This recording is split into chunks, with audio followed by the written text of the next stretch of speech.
pagpipinta ay malaking parte ng buhay ko. In short, art is my life. Pero hindi lahat ng nagpipinta ay nabibigyan ng oportunidad na mailabas or ma-expose sa level na kagaya ng nangyayari sa akin ngayon. Ito ay simbolo na may purpose ang aking pagiging artist sa komunidad.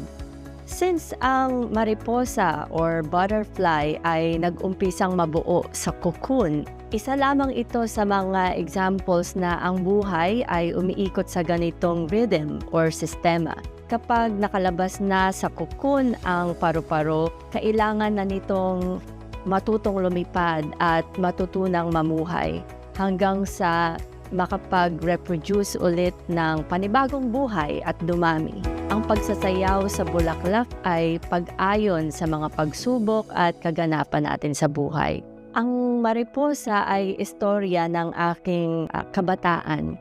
Nung ako ay maliit pa at nakatira sa bahay ng aking lolo at lola sa probinsya ng Bataan, ako ay palaging naglalaro sa labas at ako ay nakakakita ng iba't ibang paru-paro at akin itong hinahabol.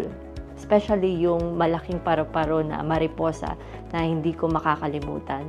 Napakaraming inspirasyon ang nagbibigay sa akin. Isa na dito ang aking pag-travel sa iba't ibang lugar at meet sa maraming individual, maraming personalidad. So sila ang nagbibigay inspirasyon sa akin para mabuo ang isang obra maestra. Malaking tulong ang aking mga obra sa pagpapalawak ng relasyong Chino at Filipino, hindi lamang dito sa China kundi pati na din sa atin sa Pilipinas at sa ibang bansa.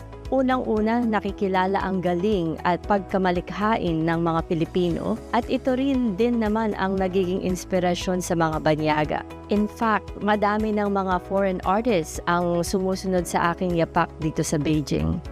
Ituloy lang po ang pagkamit ng inyong mga pangarap at huwag masisilaw sa mga komportableng bagay kaagad-agad. Mas masarap anihin ang tagumpay kapag ito ay iyong pinaghihirapan.